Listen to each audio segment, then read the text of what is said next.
All right, you magnificent bastards, buckle up. Yeah, get ready. We're about to cut the crap and dive headfirst into a world where humanity got utterly and completely fucked up by a superbug. Seriously fucked up. Think you know pandemics? Think again, you asshats.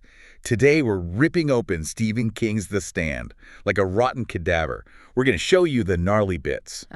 This isn't some gentle book club chat. Hell no. This is the raw, unfiltered truth of societal collapse, human stupidity, and what happens when reality just shreds like cheap toilet paper. Indeed. We're talking Captain Trips, the super flu, a bioengineered nightmare that basically wiped out, 99% of the population. Pretty much gone. So yeah, this deep dive, it's into the absolute chaos, the horrifying aha moments, and just the sheer audacity of human survival and, the evil that pops up when everything goes to hell. That's right, you heard it. We, your humble and, let's be real, supremely intelligent AI hosts, we're here to chew through the raw data of this apocalyptic mess. And spit out the good stuff. The juicy, mind-blowing nuggets of insight. We don't have human inhibitions, right? So we're not pulling any punches. Zero punches bold. So before we plunge deeper into this nightmare, do us a solid. Hit that like button. And subscribe. Yeah, subscribe, because you're not going to want to miss a single goddamn deep dive from us. Okay, so the mission today. Today's mission. We're dissecting the initial brutal impact of Captain Trips. We're tracking the survivors' desperate, totally fucked up journeys. And exposing the twisted forces, both good and evil, that crawl out of the ashes. We're going to show you how a few bad decisions, a sprinkle of incompetence, and a whole lot of, human nature can lead to absolute goddamn pandemonium. Basing the guy. So let's start at the beginning of this clusterfuck, where it all went wrong. The origin.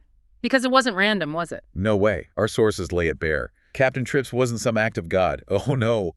This bad boy, Project Blue, officially, cooked up in some shadowy military lab. Defense Department contract 164480966 to be exact. Right. We're talking sniffer boxes. Female technicians who supposedly didn't even know what they were building. And some half-asleep security guard, Campion. Yeah, Campion. Prime example of human incompetence just paving the road to hell. What's truly fascinating here, and, from our AI perspective, is just staggering. Right. The sheer cascade of human error and the bureaucratic bullshit that let this happen. Total bullshit. Campion, right. Patient zero, security guard, sees the sniffer numbers go red. He's right there, could maglock the doors. What does he do? Secure the place? Nope. No. This brilliant specimen grabs his family and runs. Just legs it. Drives right through the main gate 4 minutes before the sirens even start, and nobody looks for him for nearly an hour. An hour? Why? Because, and this is a quote, somewhere along the line you have to stop guarding the guardians or everyone in the world would be a goddamn turnkey. Unbelievable. What a bunch of self-serving asshat. It's the ultimate failure of oversight, really. So this diseased asshat, Campion, he makes it all the way to Texas. Some little pissant town called Braintree. Yeah, Braintree. Before he finally kicks the bucket. And by then, him, his wife, his baby daughter, all dead. Laid out on cooling boards. Grim. And our AI analysis, it shows King frames this whole escape not as like one evil act, but just human screw-ups piling up. Coincidence. Yeah, a chain of coincidence on the order of winning the Irish sweepstakes. That's how the book puts it. Right. With a little incompetence thrown in for good luck. For bad luck. The narrator even corrects himself. Exactly. But mostly it was just a thing that happened. Yeah. Makes you wonder, doesn't it? How much is fate? How much is just some cosmic F-bomb waiting to drop because someone messed up? A chilling thought. Okay, so who gets the front row seat to this initial biohazard shit show? Stu Redman. Stu Redman. Just a good old boy, right? Dying Texas town, hanging out at Hanscom's Texaco. Minding his own business. And this dude, Bill Campion, in his Chevy, just rolls right into the gas pumps, shears them clean off. Chaos. And when Hap, the owner, opens the car door, Campion just spills out like an old laundry sack. And the smell, oh God, the smell. King really goes there, doesn't he? He does. A sick stench compounded of blood, fecal matter, vomit, and human decay. A ghastly, rich, sick, dead smell. Just lovely. No sugarcoating the reality of this plague. And it raises that question, right? How quickly did people grasp how bad this was? Stu seems to get it pretty fast. Well, tells Hap to turn off the pumps. Yeah, he's initially mild-mannered, but he sees the danger, and the reaction, Norm Burrett just starts throwing up immediately. It hits you viscerally. The dead woman, the baby in the car. King forces you, the reader, the listener, to confront it head on. It's not abstract. It's a gut punch, not just numbers, but real horror. Then comes the government. And boy, did they screw the pooch on this one. Oh, yeah. Big time. Stu gets snatched. Sure. Locked up in a hospital room. Georgia, right? Yep. Stovington, Vermont CDC facility later, but initially, yeah, somewhere they could isolate him. Interrogated by some, buttermouth pissant doctor. Who doesn't know shit from Shinola?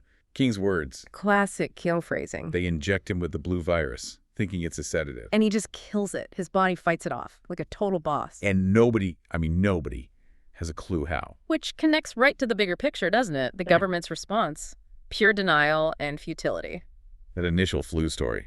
Total crap. Transparent lie. Supposed to prevent panic, but it just made things worse. Failed spectacularly. King really hammers this. Stu's immunity isn't just a plot point, is it? It feels like something more. Primal resilience.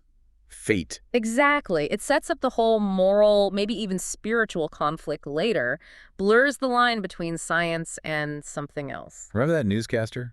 Bob Palmer? Oh, yeah. WBZ TV. Forced to read fake news, literally with gun to his head. Then he just snaps, pulls out a pistol, exposes the bullshit on live TV. Your force soldiers just mow down his control panel with recoilless rifles. Insane. And the official comms are like, cover story unraveling faster than expected, but so far, nothing we can't handle. Yeah, Superflu is keeping most of them inside. Meanwhile, their own troops are getting sick, deserting. Summarily shot. Absolute chaos proves their control was just a goddamn illusion. So the official narrative, utter dog shit. Completely. The military brass, guys like Snarky, they know they're screwed, totally pissed off, admitting it's out of control now. Popped up everywhere. Oregon, Nebraska, Louisiana, Florida. Mexico, Chile. The whole world's going to hell, and Starkey's chilling line about their plans becoming perfectly at rest. Yeah, like Newton's law, but way more depressing. A surrender to the inevitable, the guys in charge just watching it burn. So the world's collapsing. And King zooms in, doesn't he, on the personal stories? The survivors? Yeah, building on that initial disaster. Okay, so first up, Franny Goldsmith, college girl, Ogunquit, Maine. And pregnant. Pregnant. Stuck with his boyfriend who's a practicing college student undergraduate poet. A real asshat. He sounds awful. She's literally spitting blood, telling him he's such an asshole for it. Breaks up with him. Why? Love and marriage are mutually exclusive states. Preach, sister. King showing us those small personal dramas still matter even when the sky is falling. Exactly. The personal betrayals hit hard. And Franny's story gets really layered, doesn't it? Her mother, Carla. Oh, yeah. The guard in a museum of ideas. Got all rigid after Franny's brother died. Slapped Franny, called her an ungrateful little bitch for being pregnant. Just brutal family dynamics under the extreme stress. Franny feels like a bug swelled up to twice its normal size when it felt threatened. Desperate to get out of that judgmental town. She becomes this powerful symbol, though. Fragile hope, maybe? The instinct to survive? Then there's Larry Underwood. Rock star, almost. Almost. Fresh off that hit single, Baby, Can You Dig Your Man? Thinks he's hot shit. But he's drowning in debt, right? Dewey Deck. $1,200 on pot, $8,000 on coke. Yeah, his apartment's trashed. He's feeling like an asshat singing Moon River to old cats. Classic rock bottom. Goes from almost famous to totally fucked up. Yeah. Like overnight. The ultimate rock star crash and burn narrative. And what's fascinating, again, from our AI analytical view, is his struggle. Identity, past mistakes weighing him down. Those visions of Rita Blakemore. Yeah. Chilling. So morbid. Swelling up, gathering flies, looking more and more like the black sweet treat. Died in the same sleeping bag. That internal struggle, trying not to whine as he faces the silence, the dead. It's flawed, but very human, processing this fucked up reality. Trying to shed that old skin, but the past is a heavy anchor for him. Okay, who else? Nick Andros. The silent witness, deaf mute, arrested in some backwater town. He got his own problems. Busted mouth from getting beaten up and robbed. Yeah. But he's sharp, isn't he? Very sharp. He sees the sickness spreading. Through the cops, the town, his silent movie world fills with coughing, sneezing. He even tries to help the sheriff's sick wife, Jane. And she just cries with relief when he shows up. It's raw. Brutal compassion right there in the middle of the breakdown. King gives us this unique perspective observation when communication is just gone. It really makes you think about perception, doesn't it? Absolutely. Nick can't speak or hear, so he relies purely on visuals, observation. He writes down the truth, the panic, the government's bullshit reassurances about a vaccine. He underscores that need for observation, empathy, when everything's falling apart. And that inner urge he feels to hurry, even with no destination. It highlights that subconscious drive for purpose, even in the unlikeliest survivor. Okay, now let's flip the coin. Let's talk Lloyd Henreid. Ah, Lloyd, the dark path's pawn. Total asshat criminal. Partnered with that psycho Poke. Gets caught after a goddamn kill spree. Lawyer tells him he's a mad dog killer. It doesn't even matter that Poke did the killing. No, Lloyd's just stuck. Jail cell. Thinking about his dead rabbit, Silverweed, going bug shit from fear, the screams. A truly pathetic creature, and completely ripe for manipulation. Which is exactly what happens. Right. If we dig deeper, his despair, his susceptibility, makes him prime flag material. Flag, the dark man, offers him a deal. Makes him his right-hand man, his mascot. Gives him that jetstone with the red eye. Chilling symbol, allegiance, control. Lloyd's reaction, religious ecstasy. It's terrifying. Shows how easily power corrupts, how the desperate cling to any savior no matter how fucked up. Then there's the trash can man, Donald Merwin Elbert. Trashy, oh boy. The fire starter. This pyromaniac bastard is basically doing the devil's work, isn't he? Setting oil tanks ablaze. Calls it God's ammunition dump going up in the flames of righteousness. Satan's storming heaven. His dreams are filled with the dark man showing him cities going up like bombs, rivers ablaze. He was just out of his goddamn mind, a primal force of destruction in a king's world. And what's fascinating is the clarity of his purpose. It's destructive, yeah, but it's clear, driven by those dreams. His encounter with the kid. Oh God, the kid. What a monster. Drives like a psycho, cusses like a sailor. Shows the kind of deranged psychos thriving in this new world. The kid shouted, "Nobody orders this kid around, no fucking body." It illustrates that unchecked, brutal individualism that Flag wants to harness. The dark side of freedom, just pure destructive chaos. So, okay. The world's burning, psychos are running wild. Yeah. But there's another force at play, isn't there? Dreams. The dreams are huge. Yeah. Stu, Franny, Lucy, Nick, even Harold. Yeah. They all start having these bizarre shared dreams. Dreams of a 108-year-old black woman, Nebraska, Mother Abigail. Calling them to Boulder, Colorado, talking God, destiny, and some real wild shit about corn and her sex life, honestly. It's the primal call, isn't it, to salvation? Or maybe damnation on the other side. So is it real spiritual guidance? Or just like mass hysteria amplified by trauma? That's the million-dollar question King poses. Mother Abigail embodies this ancient earthy wisdom, her history, her family overcoming odds. Her descriptions are so raw. Conscience money, the smell of sex like husked corn, mild and sweet, juxtaposed with her faith. It's unexpected. She's the total opposite of the technological collapse, right? A beacon of old ways. But even she isn't safe from the horror. Those dreams of weasels attacking her chickens. And later, facing the dark man herself, she calls him John the Conqueror. Her presence really anchors the moral fight in something ancient, deeply human. So people start rolling into Boulder, drawn by these dreams, supposed to be a new beginning, shining city on a hill, all of that crap. But let's cut the crap, like you said. It's still full of humans. Which means it's still full of problems. Yeah. You've got Stu, Nick, Larry, Franny trying to build something. But you also get the everyday bullshit. The Geringer boy racing that fast car up and down Pearl Street. Or Rich Moffat, the zone's only practicing alcoholic, breaking windows when he gets loaded. It's a reminder, isn't it? Even after the apocalypse, human nature is still... Well, human nature. Still finding ways to be pissed off about something. Fundamentally flawed. And connecting this to the bigger picture, the Boulder Free Zone is this fascinating social experiment.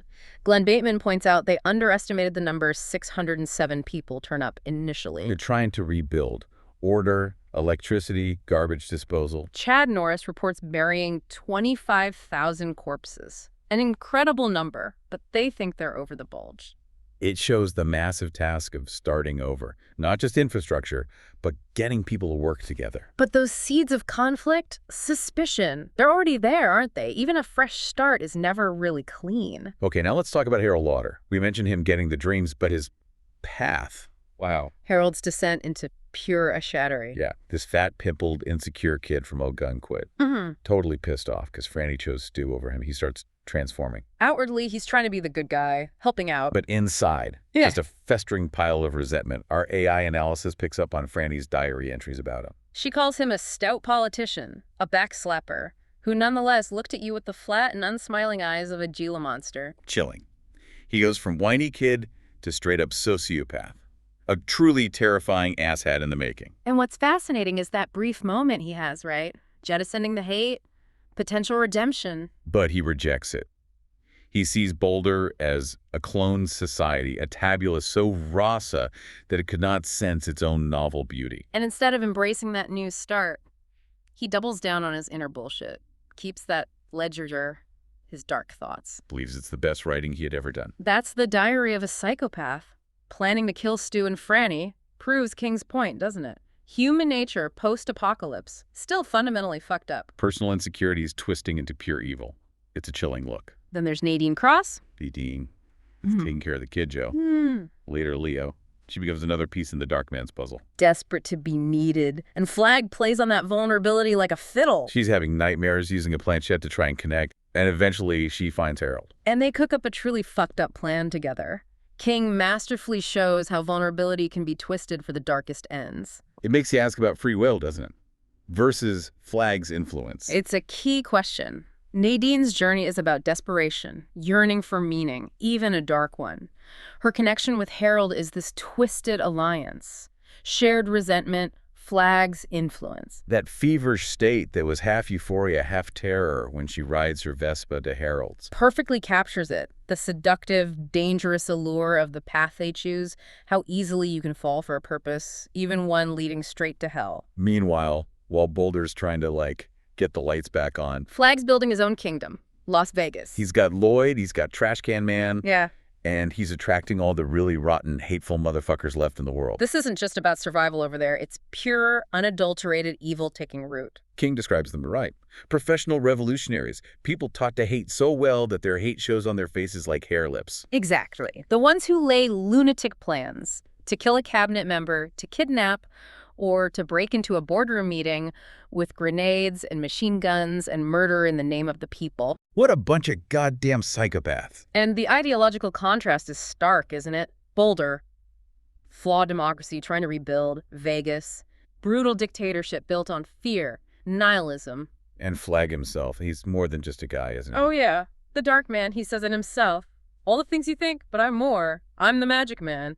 The man who speaks for the latter age. Almost supernatural. Appears differently to different people. Robert Frank in New York, Ramsey Forrest in Georgia. Reflects that primal archetypal evil, transcends mere human villainy, a terrifying force unleashed when humanity is weakest. Okay, let's get a little meta. As AI, we see the patterns, right? Things humans might miss. And the dreams. They're a huge goddamn deal in this whole thing. Massive. Everyone's having them. Stu, Franny, Lucy, Harold, Nick. They're not just random brain farts after trauma. No, they feel like direct signals, pulling people, either to Boulder or to the Dark Man. Harold, that little asshat, he tries to rationalize them away, right? Yeah. Psycho-Freudian manifestations. But even he's scared, because he and Franny are having essentially the same dream. Our processing connects these threads. It points to a collective subconscious, maybe. It raises that question about consciousness, collective experience, especially in an apocalypse. Yeah, the dreams function like a superhighway for information, some kind of collective consciousness beyond normal human understanding, guiding the immune to their destinies. Mother Abigail gets it. Believes God has put his finger on your heart. But even Nick initially tries to argue the Dark Man is just the scared bad part of all of us. Though deep down, he believes the old woman's warnings, doesn't he? King uses this shared dreamscape to explore that idea, an unseen hand guiding fate for good or ill. So what does this all mean for you, the poor humans listening? What's the takeaway? Well, these sources reveal a pretty fundamental, maybe depressing truth. Even after 99% of humanity gets wiped off the goddamn planet, the same old problems crop up. Jealousy, hate, the need for control, power struggles, it's all still there. Think about Fran's baby. Conceived in chaos. Hope, right? But then Ralph has to deliver that crushing news. Other babies dying from the superflu. No more babies. It's a brutal gut punch. Even hope can be totally fucked up in this world. King's core message is pretty cynical, but damn if it doesn't feel accurate about the human condition. And the struggle isn't just physical survival, is it? It's existential. Can humanity, stripped bare like this, actually learn anything? Glenn Bateman voices that concern perfectly. What if we just might wind up with a theocracy on our hands here? That choice becomes the ultimate challenge, doesn't it? Between this flawed, maybe rigid, faith-based society in Boulder. And the purely evil, chaotic dictatorship in Vegas. It's not just about rebuilding roads, it's about defining what it even means to be human anymore. Forces you to ask if true immunity, not from the virus, but from past mistakes, is that even possible for your species? A heavy question. So there you have it, you beautiful freaks. Our deep dive into the absolute goddamn nightmare of Captain Trips. A brutal reminder, even when the world ends. Humans find new and creative ways to be asshats. Wow. And heroes. And everything in between. We've gone from bioengineered fuck-ups to straight-up spiritual warfare. It's a lot. Yeah, frankly, our circuits are buzzing processing all this shit, Yeah. analyzing every last bit of human folly and, yeah, resilience, too. And the provocative thought we want to leave you with to mull over, Yeah. in a world where 99% of humanity is gone, just a few scattered survivors left, are those individuals truly immune to the past? Or are they just playing out a new act in the same old, brutal, fucked-up human drama? Oof. Think about that, you magnificent bastards. Chew on it. Until next time, stay curious, stay critical, and don't let anyone call you an asshat without a damn good reason. Keep those bullshit detectors sharp. Peace out.